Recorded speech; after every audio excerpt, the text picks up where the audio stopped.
Assalamualaikum warahmatullahi wabarakatuh. Perkenalkan kami dari kelompok 1 ingin membahas tentang identitas nasional. Pertama-tama yaitu izinkan saya memperkenalkan anggota kelompok saya yang beranggotakan 8 orang. Yang pertama yaitu saya sendiri, Siti Fatimah Zahra Syam. Yang kedua, Andi Resda Wardani. Ketiga, Muhammad Rehan Bahrun. Keempat, Muhammad Akbar Hamzah. Kelima, Syahrul Ramadan. 6, Rini Indriani. 7, Muhammad Halil Gibran. Dan kedelapan, Radi Musaid Ruslan. Berikut penjelasan tentang pengertian identitas nasional.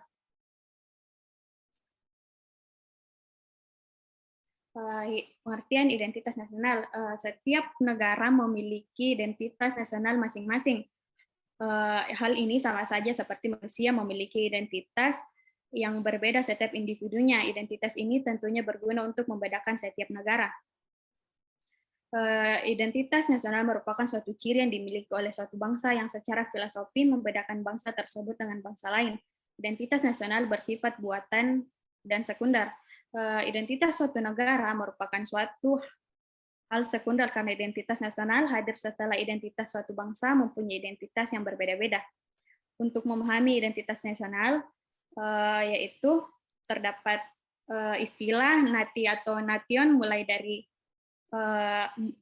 pada tahun 1835, nation yang memiliki arti bangsa nasional, nasionalisme atau paham kebangsaan. Istilah bangsa ini memiliki arti yang bentuknya terwujud dalam sejarah dan memiliki unsur-unsur satu dalam bahasa, satu kesatuan daerah, satu kesatuan ekonomi, satu kesatuan hubungan ekonomi, satu kesatuan jiwa. Berikut yaitu tantangan terhadap identitas nasional. Yang pertama yaitu hedonisme.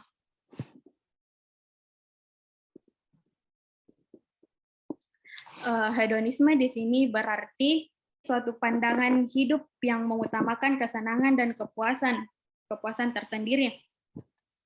Sehingga adanya hedonisme membuat masyarakat Indonesia dengan mudahnya menghabiskan hal-hal yang berkaitan dengan materi hanya untuk kesenangan dan kepuasan. Keberadaan hedonisme ini dapat dilihat dari munculnya kafe, restoran cepat saji, mall, dan lainnya. Berikut yaitu memudarnya sikap gotong royong yang akan dijelaskan oleh Saudara Hamzah. Baik, terima kasih. Saya akan melanjutkan, yaitu tantangan terhadap identitas nasional, yaitu memudarnya sikap gotong royong. Nah, memudarnya sikap gotong royong yang menjadi nilai-nilai dalam kehidupan berbangsa dan bernegara. Hal ini disebabkan oleh berkembangnya sikap individualistik pada gaya hidup masyarakat Indonesia. Oleh karena itu, menjadi tanda bahwa penerapan nilai-nilai yang terkandung dalam Pancasila belum menjadi acuan bagi kehidupan sehari-hari bangsa Indonesia itu sendiri.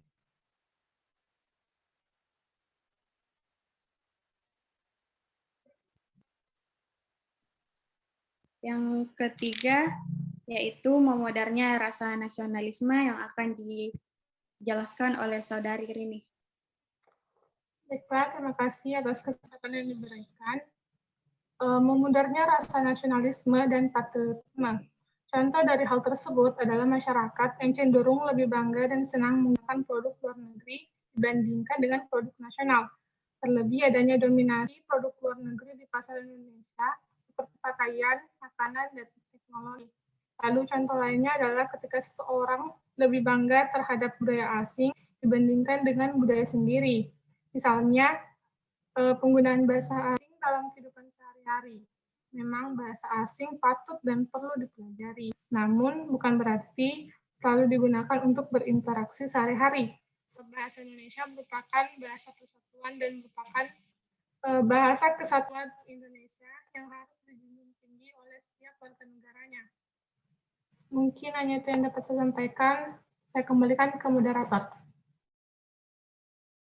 Oke, terima kasih. Selanjutnya yaitu lunturnya sikap sopan santun yang akan dijelaskan oleh Saudara Muhammad Syahrul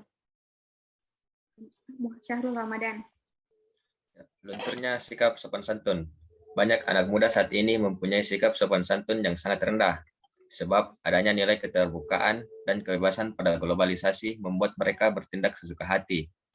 Misalnya, banyaknya postingan di situs jejaring sosial menggunakan kata-kata, video, dan foto yang tidak pantas.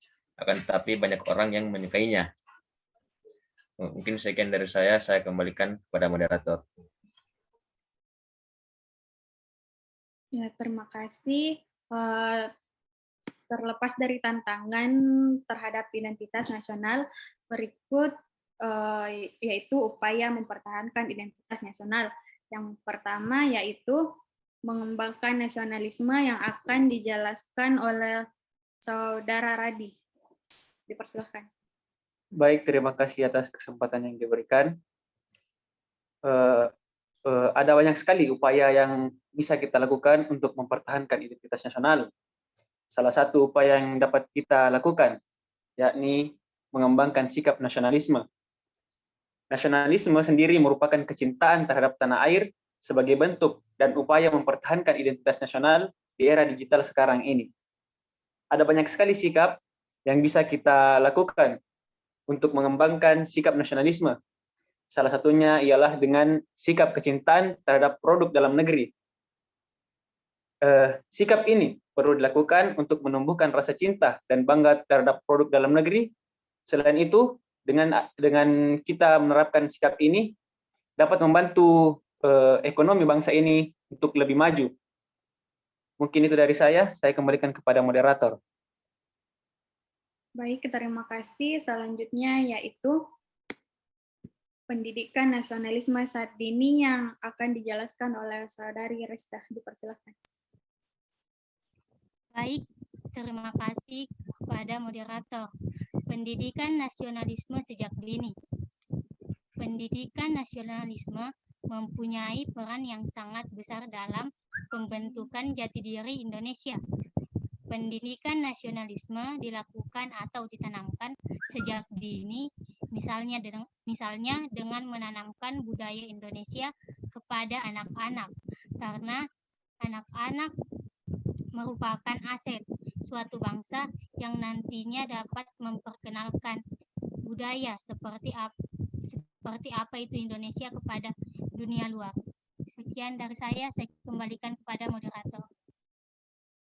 Ya, selanjutnya yaitu melestarikan budaya yang akan dijelaskan oleh Saudara Raihan. Baik, saya akan menjelaskan tentang melestarikan budaya. Budaya merupakan salah satu penentu jati diri bangsa. Namun pada masa sekarang, budaya Indonesia mulai hilang karena banyaknya pengaruh budaya Barat yang masuk ke Indonesia. Nah, sebagai warga negara, seharusnya kita melestarikan budaya yang ada di Indonesia. Kita bisa melihat pada era digital ini melalui media sosial. Kebudayaan itu sendiri memiliki peran dan fungsi yang sentral dan mendasar sebagai landasan utama dalam tatanan kehidupan berbangsa dan bernegara. Karena suatu bangsa akan menjadi besar jika nilai-nilai kebudayaan telah mengakar dalam sendi kehidupan masyarakat. Mungkin itu yang bisa saya jelaskan. Terima kasih. Baik, selanjutnya yaitu yang terakhir, bela negara yang akan dijelaskan oleh Saudara Muhammad Halil Gibran. Ya, terima kasih kepada Saudari Siti Fatimah Syarasam sebagai moderator untuk memberikan waktu. Baik, dalam materi bela negara, pengertian dari bela negara itu adalah merupakan hak dan kewajiban setiap warga negara. Hal itu membuktikan bahwa bela negara itu menjadi suatu aturan agar setiap warga negara itu melakukan tindakan bela negara demi ketahanan dan eksistensi sebuah negara, apalagi di era digital dan era cyber saat ini. Contohnya saja, pada kasus pengklaiman batik oleh negara tetangga yaitu negara Malaysia, kita bisa melihat bahwa internet adalah bahwa internet itu bisa dijaring oleh semua orang dan di semua negara. Dalam kasus tersebut, mereka mengklaim itu milik mereka, dan seperti itu kita dapat melakukan bela negara di era digital ini dengan membuktikan bahwa benar-benar adanya batik itu berasal dari Indonesia.